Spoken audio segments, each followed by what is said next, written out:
बहुत गहरी बात कही है मैंने।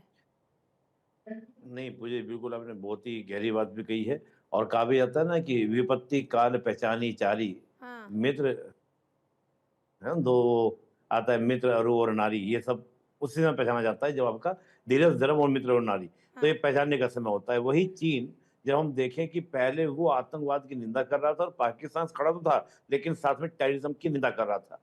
लेकिन जैसे ही अमेरिका के डोनाल्ड ट्रम्प ये कहते हैं कि मैंने सीज फायर करा दिया है, हम्म। तो चीन खुलकर बोलने लगा। चीन ने कहा कि हम जो है पाकिस्तान के साथ ओपनली खड़े हैं, यानी कि खुलकर हम्म। खड़े हैं। हम्म। बार बार एक बात आ रही है कि डोनाल्ड ट्रंप इसमें क्यों कूदे। देखिए, डोनाल्ड ट्रंप जो है, आप देखिए कि जितने इंटरनेशनल कॉन्फ्लिक्ट हैं उसमें कहीं ना कहीं जंप करने का प्रयास करते हैं और अपने आप को ग्लोबल लीडर दिखाने का प्रयास करते हैं। हम्म। लेकिन हुआ ये कि रशिया यूक्रेन वॉर नहीं रुकवा पाए, इसराइल और हमास का जो कॉन्फ्लिक्ट था उसमें कोई बहुत बड़ा अचीवमेंट नहीं कर पाए। इधर जब भारत और पाकिस्तान का हुआ, शुरुआत में तो काम दूर रहेंगे, हम्म। लेकिन जब दिखा कि भारत ने एक तरफा कार्रवाई करते हुए पाकिस्तान के 16 में से हम्म। 11 एयरबेस तबाह कर दिए हैं, 8 9 ठिकानों को, आतंकी ठिकानों को टारगेट किया है, और वो भी ब्रह्मोस मिसाइल के साथ। हम्म। ब्रह्मोस मिसाइल वो है जो भारत की भूमि पर बनी, हम्म। रशियन के सहयोग से।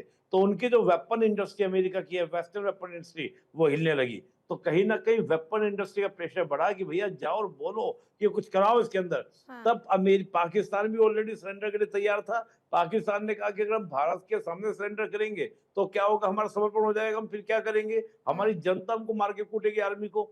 तो आर्मी ने बात की किस, अमेरिका से, और अमेरिका ने कहा कि तुम एक काम करो, आपस में बैठ के बात करो। तो बहुत सारे प्रकरण है। और अभी जो हमारे प्रफुल्ल जी बोल रहे थे, बिल्कुल सही बात बोल रहे थे। आज सुबह की आपको घटना बता देता हूं। आज 3 अमेरिका के बोइंग विमान, जो स्पेशल आपका न्यूक्लियर वॉरहेड को लेकर अगर कोई लेगिस वगैरह होता है, हम्म। उसके काम करने के लिए, उसके मटेरियल, तो आपका जो मटेरियल लेकर, जिसको कहना है आपका दुरुस्त करना हो, तो ताकि जो कोई खराबी है उसको ठीक करना हो, हम्म। उसके लिए आज पहुंचे। और कल इजिप्ट का एक विमान पहुंचा है। तो ये इस बात का प्रमाण देता है कि कहीं ना कहीं कल अमेरिका के एनएसए न्यूक्लियर टीम को लेकर आपका पाकिस्तान पहुंचे हैं। तो हम्म। जो नूर खान बेस पर जो अटैक हुआ है, हम्म। वाकई में वो अटैक बहुत मायने करता था।